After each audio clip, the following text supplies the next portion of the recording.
편지. 나이 들면 사생활을 감춰라. 침묵의 7법칙. 안녕하세요.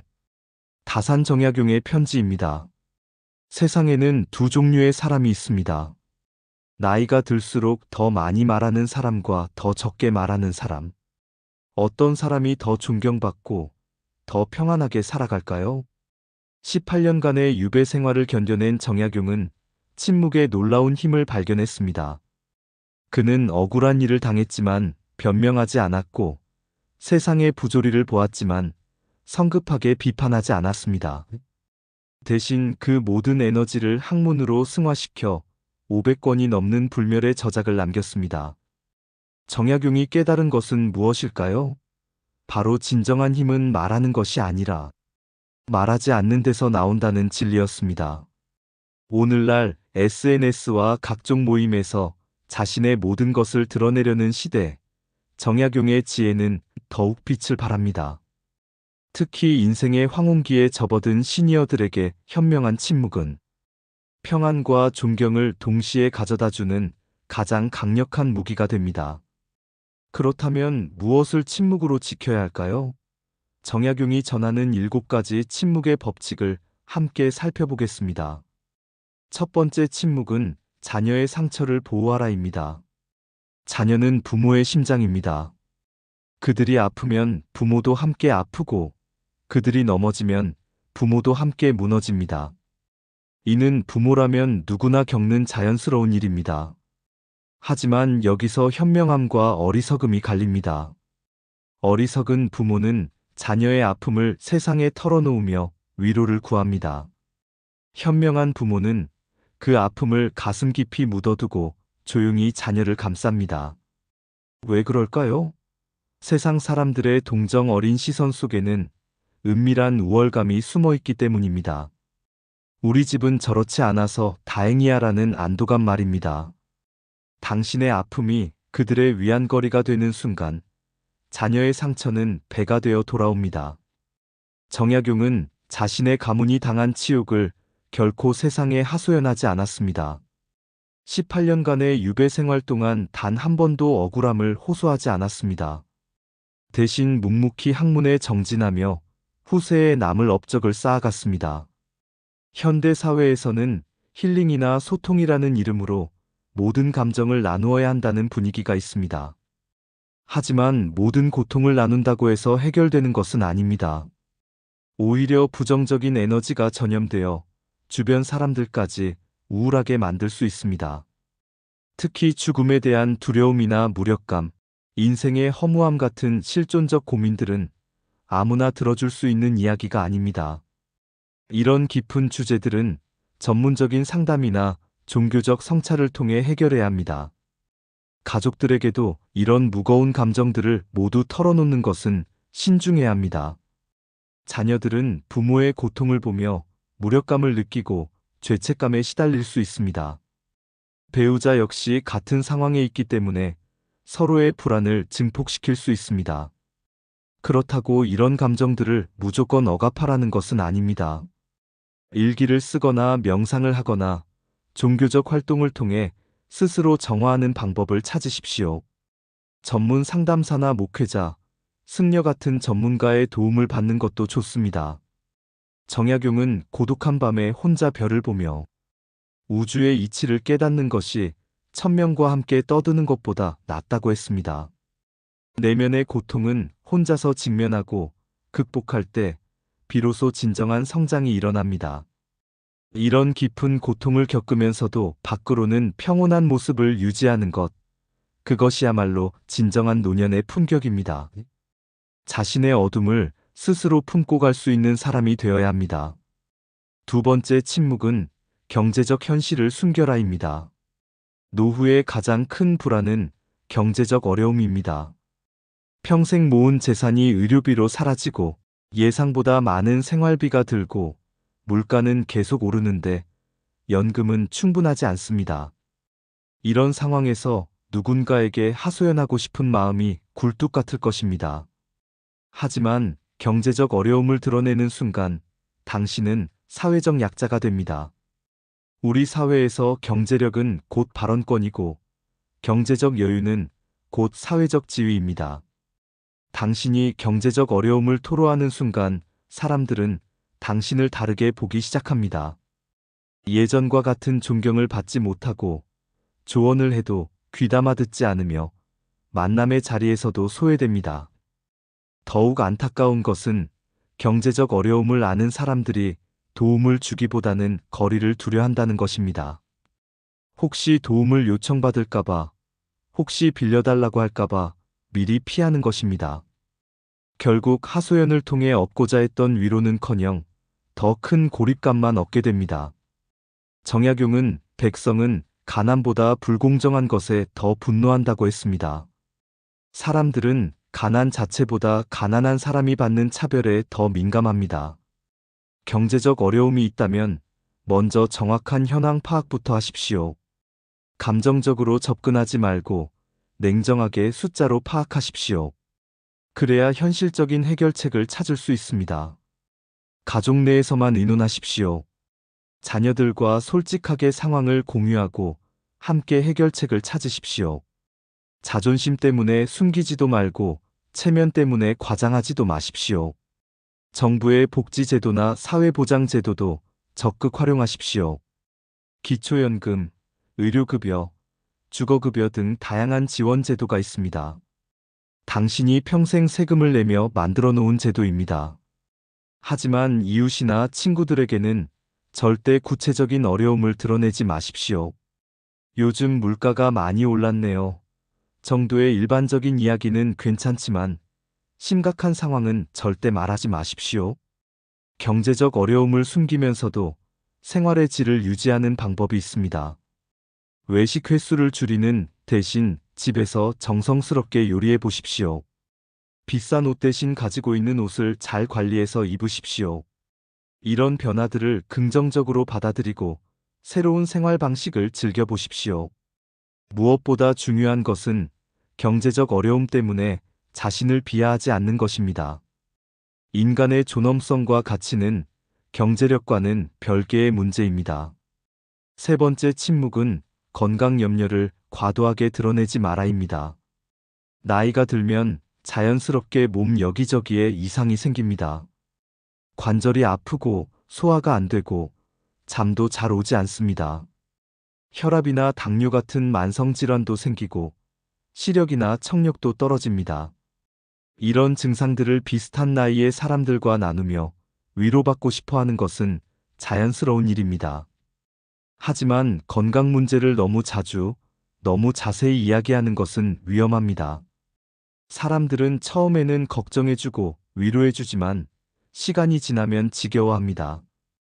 또 그 이야기야라는 식으로 반응하게 되고 결국 만나는 것 자체를 부담스러워합니다. 더 심각한 문제는 당신이 건강하지 못한 사람으로 낙인 찍힌다는 것입니다. 사람들은 무의식적으로 건강하지 못한 사람을 약한 사람으로 여기고 의견을 물어보거나 중요한 일을 맡기지 않습니다. 정약용은 천하 만물 가운데 굳이 지킬 것이 없지만 오직 나만은 지켜야 한다고 했습니다. 자신의 존재감과 위상을 지키는 것이 가장 중요하다는 뜻입니다. 건강 문제를 완전히 숨기라는 것은 아닙니다. 가족들은 당신의 건강 상태를 알아야 하고 의사와는 솔직하게 상의해야 합니다. 정말 가까운 친구 한두 명 정도와는 건강 문제를 나눌 수도 있습니다. 하지만 모든 사람에게 모든 자리에서 건강 이야기를 하는 것은 삼가야 합니다. 아픈 것을 숨기라는 것이 아니라 아픔에 매몰되지 말라는 것입니다. 질병이 당신의 정체성이 되어서는 안 됩니다. 대신 건강을 유지하고 개선하기 위해 노력하는 모습을 보여주십시오. 규칙적인 운동, 균형 잡힌 식사, 충분한 수면, 정기적인 건강검진 등 건강한 생활 습관을 유지하십시오. 요즘 산책을 시작했어요. 집에서 요가를 해보고 있어요. 같은 긍정적인 이야기는 괜찮습니다. 건강 문제가 있어도 삶의 다른 영역에서는 활발하게 활동하십시오. 정약용도 유배 생활 중에 건강상 여러 문제가 있었지만 그것을 핑계로 학문을 포기하지 않았습니다. 오히려 더욱 집중해서 연구하고 저술했습니다. 건강 문제는 삶의 한 부분일 뿐 삶의 전부가 아닙니다. 네 번째 침묵은 과거의 영광에 매달리지 마라입니다. 나이가 들면 현재보다 과거에 집착하게 됩니다. 젊은 시절의 성공담, 예전에 잘 나가던 시절의 이야기를 자꾸 꺼내고 싶어 합니다. 내가 젊었을 때는 말이야. 우리 때는 그렇지 않았는데, 예전에 내가 일할 때는 말이야라는 말로 시작하는 이야기들 말입니다. 이런 현상은 자연스러운 일입니다. 나이가 들면서 새로운 성취를 이루기 어려워지고 사회에서의 영향력도 줄어듭니다. 자연스럽게 자신이 가장 빛났던 시절을 그리워하게 되고 그 시절의 이야기를 통해 자신의 존재감을 확인하려 합니다. 하지만 과거의 성공담을 반복하는 것은 현재의 초라함을 더욱 부각시킬 뿐입니다. 듣는 사람들은 지금은 그렇지 못하니까 과거 이야기만 하는구나라고 생각합니다. 특히 젊은 사람들에게 과거의 성공담을 자주 들려주면 역효과가 납니다. 그들은 꼰대라는 낙인을 찍고 거리를 둡니다. 요즘 젊은 애들은 모르겠다는 식의 말과 함께 과거 자랑을 하면 젊은 세대와의 소통은 더욱 어려워집니다. 정약용은 유배지에서도 과거의 영광을 그리워하지 않았습니다. 정조시대에 총애받던 관료였던 자신의 과거를 자랑하거나 그리워하지 않았습니다. 대신 현재 주어진 상황에서 최선을 다했습니다. 목민심서, 경세유표, 흠음신서 같은 불멸의 작품들이 바로 그 시기에 나왔습니다. 과거에 안주하지 않고 현재에 충실했기 때문에 가능한 일이었습니다. 과거의 성공담을 말하고 싶을 때는 잠시 멈춰서 생각해 보십시오. 왜 그 이야기를 하고 싶어 하는가? 자신의 존재감을 확인받고 싶어서인가? 아니면 정말 도움이 되는 조언을 하고 싶어서인가? 대부분의 경우 전자일 것입니다. 그렇다면 그 이야기는 하지 않는 것이 좋습니다. 만약 정말 도움이 되는 조언을 하고 싶다면 과거 자랑보다는 현재적 관점에서 접근하십시오. 예전에 내가 그런 일을 겪었을 때보다는 그런 상황에서는 이런 방법이 도움이 될 수 있어요 라는 식으로 말하십시오. 과거의 성공담은 마음속 깊이 간직하십시오. 그것은 당신만의 소중한 보물입니다. 힘들고 어려울 때 그 기억들이 당신에게 용기를 줄 것입니다. 하지만 다른 사람들에게 반복해서 들려주지는 마십시오. 현재에 충실한 사람이 진정 매력적인 사람입니다. 과거의 영광에 매달리지 않고 현재의 상황에서 최선을 다하는 사람이 존경받습니다. 다섯 번째 침묵은 가족의 내밀함을 보호하라입니다. 가족이라고 해서 항상 화목할 수는 없습니다. 자녀들 간의 갈등, 며느리와의 마찰, 사위와의 불편한 관계, 손자 손녀 양육 방식에 대한 의견 차이 등 가족 내에도 크고 작은 갈등들이 있기 마련입니다. 이런 문제들로 마음이 답답할 때 누군가에게 털어놓고 싶은 유혹을 받습니다. 하지만 가족의 갈등을 외부에 드러내는 것은 가장 어리석은 일입니다. 일단 밖으로 나간 이야기는 걷잡을 수 없이 퍼져나갑니다. 과장되고 왜곡되어 전해지면서 실제보다 훨씬 심각한 갈등으로 받아들여집니다. 결국 가족 전체가 동네의 화제거리가 되고 갈등 당사자들도 더 큰 상처를 받습니다. 특히 며느리나 사위에 대한 불만을 외부에 털어놓는 것은 매우 위험합니다. 한번 퍼진 이야기는 당사자들의 귀에도 들어가게 되고 그러면 관계는 더욱 악화됩니다. 복구하기 어려운 상처가 생깁니다. 정약용은 가족에 대한 깊은 사랑을 가지고 있었지만 가족의 문제를 함부로 드러내지 않았습니다. 유배 중에도 가족들에게 보낸 편지에서 마음속으로 남의 은혜를 받고자 하는 생각을 버린다면 저절로 마음이 편안하고 기분이 화평스러워져 하늘을 원망하거나 사람을 원망하는 그런 병통은 사라질 것이다라고 조언했습니다. 원망하지 말고 불평하지 말고 조용히 참고 견디라는 뜻입니다. 가족 갈등이 생겼을 때는 먼저 냉정하게 상황을 분석해 보십시오. 정말 해결해야 할 문제인지 아니면 시간이 지나면 자연스럽게 해결될 문제인지 판단하십시오. 많은 가족 갈등들이 일시적인 감정 대립에서 비롯되는 경우가 많습니다. 만약 정말 심각한 문제라면 가족 회의를 통해 해결하십시오. 당사자들이 모여서 솔직하게 대화하고 서로의 입장을 이해하려 노력하십시오. 하지만 그 모든 과정을 가족 내부에서만 진행하십시오. 가족의 갈등은 가족 안에서 해결하십시오. 외부의 개입이나 조언은 오히려 문제를 복잡하게 만들 뿐입니다. 가족의 명예를 지키는 것이 곧 당신의 명예를 지키는 일입니다. 여섯 번째 침묵은 타인에 대한 판단을 자제하라입니다. 나이가 들수록 세상을 보는 눈이 예리해집니다. 젊은 사람들의 어리석음이 보이고 사회의 모순이 느껴지고 정치인들의 무능함이 답답합니다. 이웃들의 잘못된 행동이 눈에 거슬리고 친구들의 판단 실수가 안타깝습니다. 이런 생각들을 주변 사람들과 나누고 싶어 하는 것도 당연합니다. 하지만 험담과 비판은 부메랑처럼 돌아옵니다. 당신이 남을 비판하는 모습을 본 사람들은 저 사람도 다른 곳에서는 나를 비판하겠구나라고 생각합니다. 신뢰를 잃고 인간관계가 소원해집니다. 또한 부정적인 이야기만 하는 사람으로 인식되어 사람들이 피하게 됩니다. 험담의 유혹은 매우 강합니다. 다른 사람의 실수나 잘못을 이야기하면서 일시적인 우월감을 느끼고 자신의 현명함을 과시하고 싶어 합니다. 또한 험담을 통해 다른 사람들과 친밀감을 형성한다고 착각하기도 합니다. 하지만 험담에는 중독성이 있습니다. 한번 시작하면 점점 더 자극적인 이야기를 찾게 되고 과장하게 되고 확인되지 않은 소문까지 퍼뜨리게 됩니다. 결국 자신도 모르게 거짓말쟁이가 되고 신뢰할 수 없는 사람이 됩니다. 정약용은 천하의 일이란 한 사람이 다 할 수 없다고 했습니다. 세상의 모든 일을 내가 다 판단하고 비판할 필요가 없다는 뜻입니다.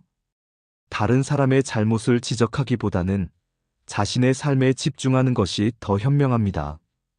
특히 정치적 이야기나 사회 문제에 대한 비판은 더욱 조심해야 합니다. 정치적 견해는 개인차가 크고 같은 사안에 대해서도 다른 관점을 가질 수 있습니다. 자신의 정치적 견해를 강요하거나 다른 견해를 비판하면 불필요한 갈등을 만들 뿐입니다.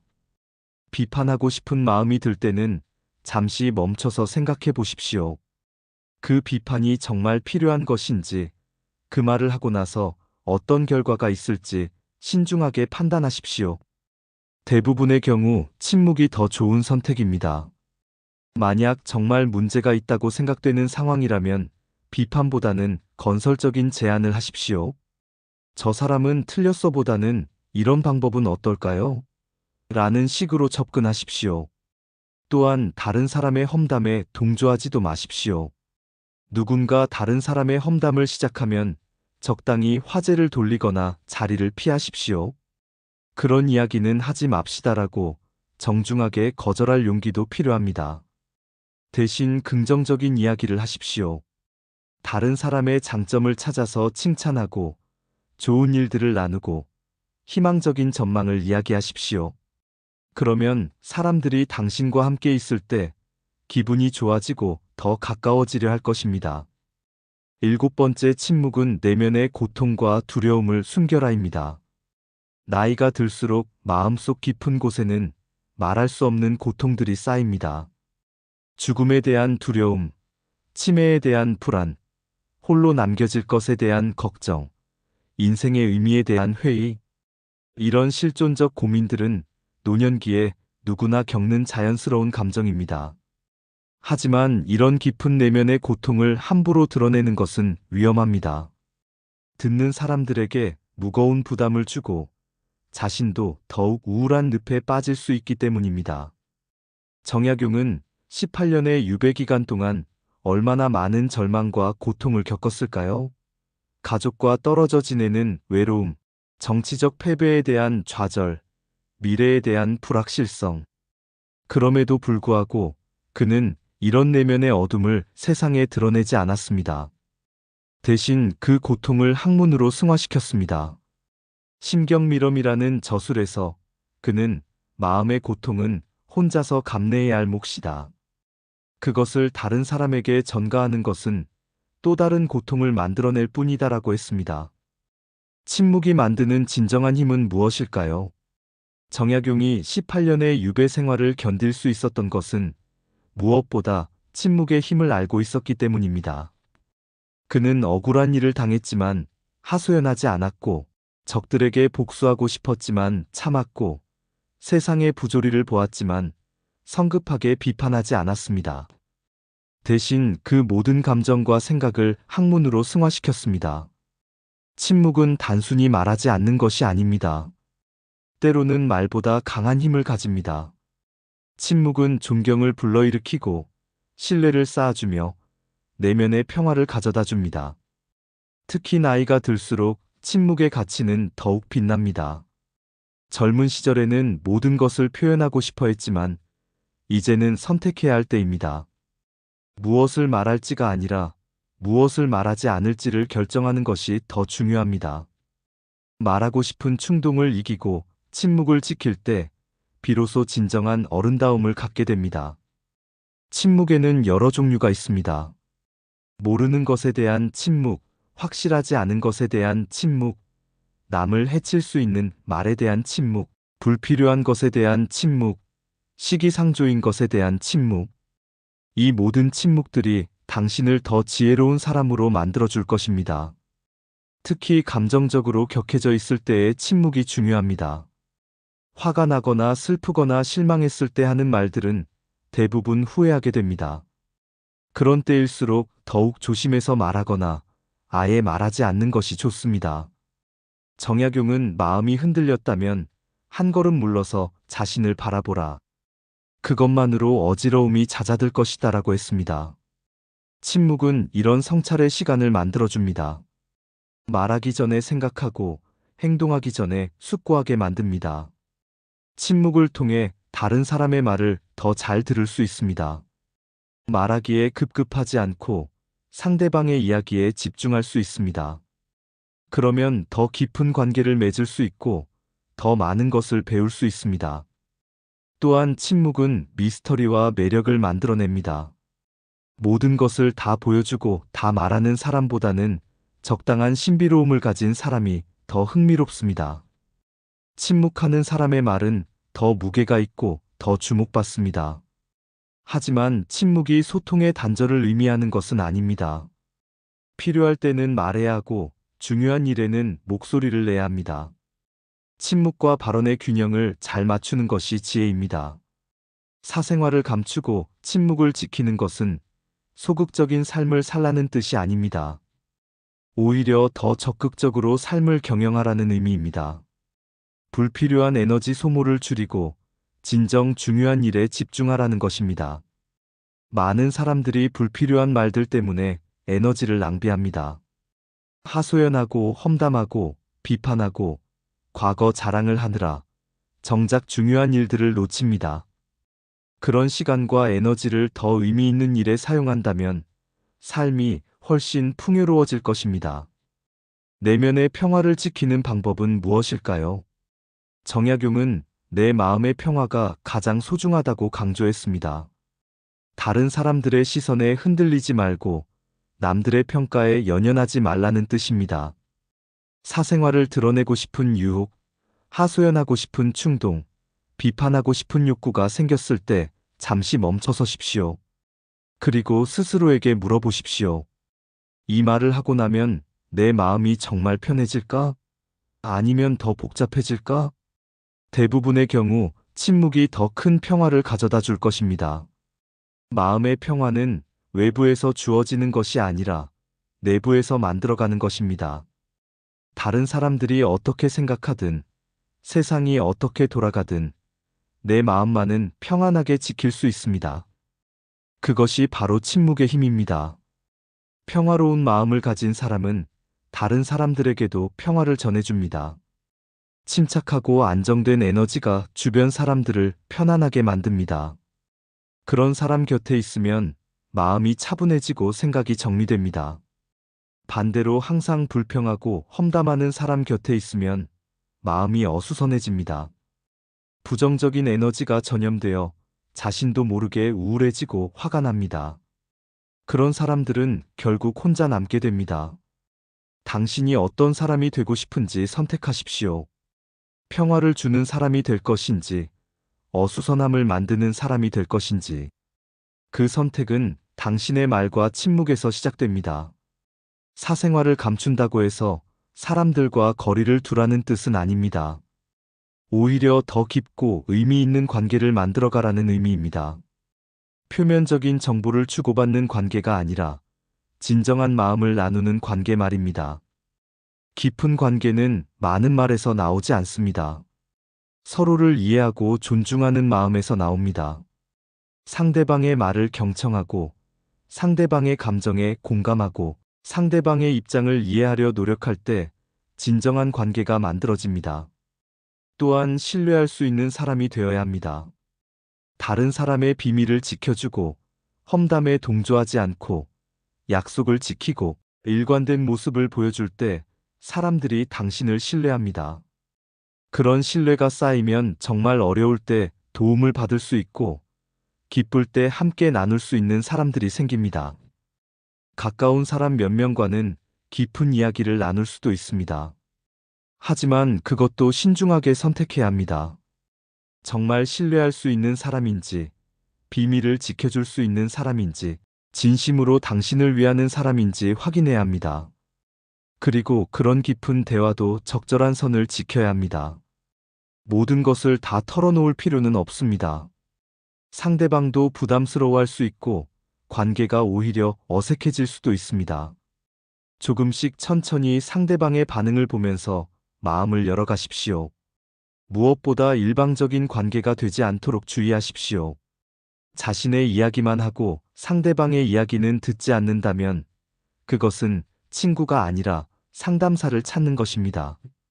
서로 주고받는 관계, 서로 지지해주는 관계를 만들어 가십시오. 사생활을 감추고 침묵을 지키면서 생기는 여백을 활용하십시오. 불필요한 말들을 줄이면 시간과 에너지에 여유가 생깁니다. 그 여유를 더 의미 있는 일들에 사용하십시오. 새로운 취미를 시작해 보십시오.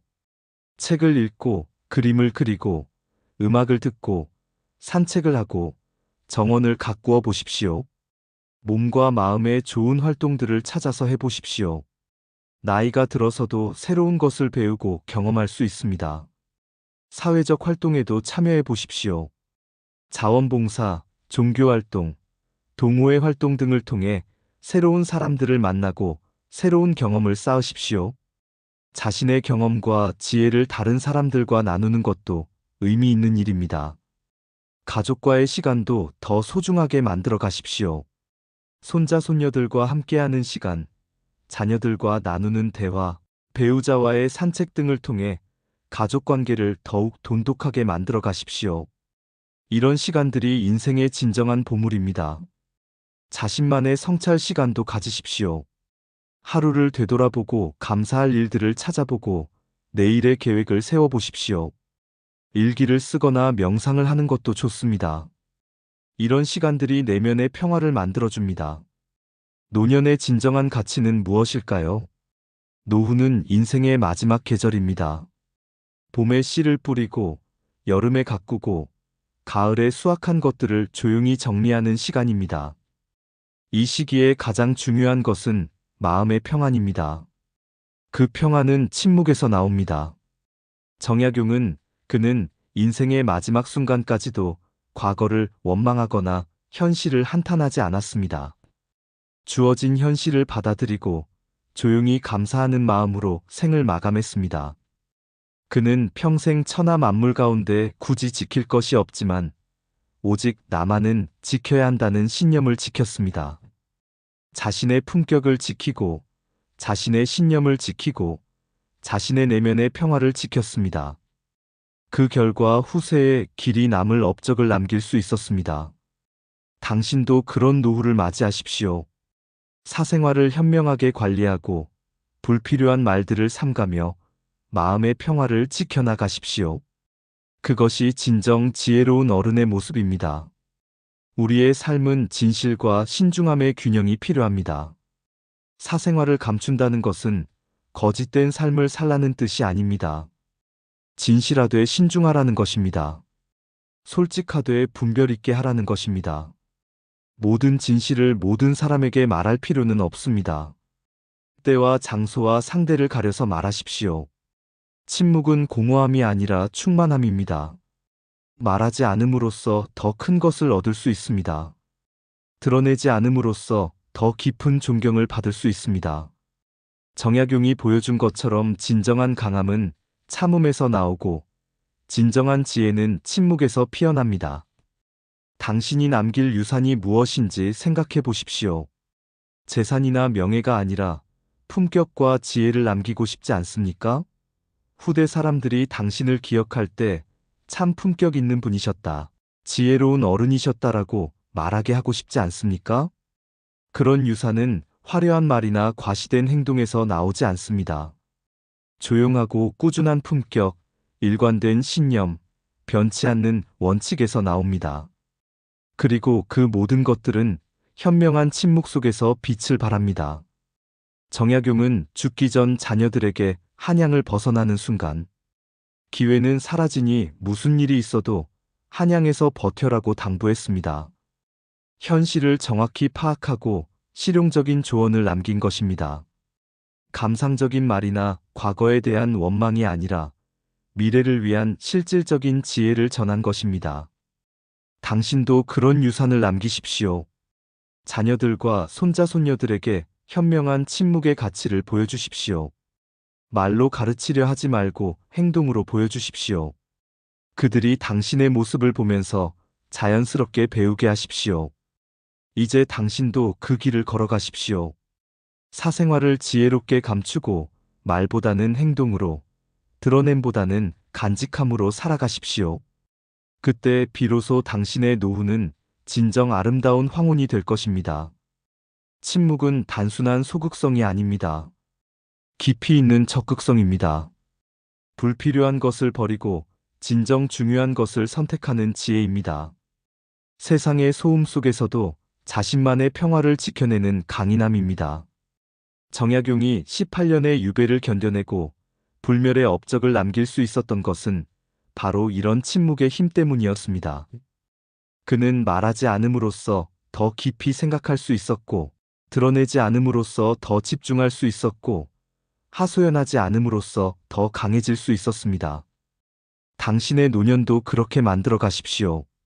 침묵으로 다져진 품격, 절제로 다듬어진 지혜, 인내로 완성된 평안함으로 인생의 마지막 장을 아름답게 써내려 가십시오.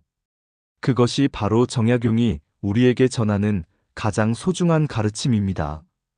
나이 들수록 더 많이 말하는 것이 아니라 더 현명하게 침묵할 줄 아는 것. 그것이야말로 진정한 어른의 모습입니다. 여러분 모두의 진정한 삶을 위해 지혜로운 사람이 되시기를 바라며 오늘의 이야기를 마치겠습니다. 끝까지 시청해 주셔서 진심으로 감사드립니다. 다산 정약용 편지는 앞으로도 여러분의 삶의 지혜가 되는 다산의 말씀을 전해드리겠습니다.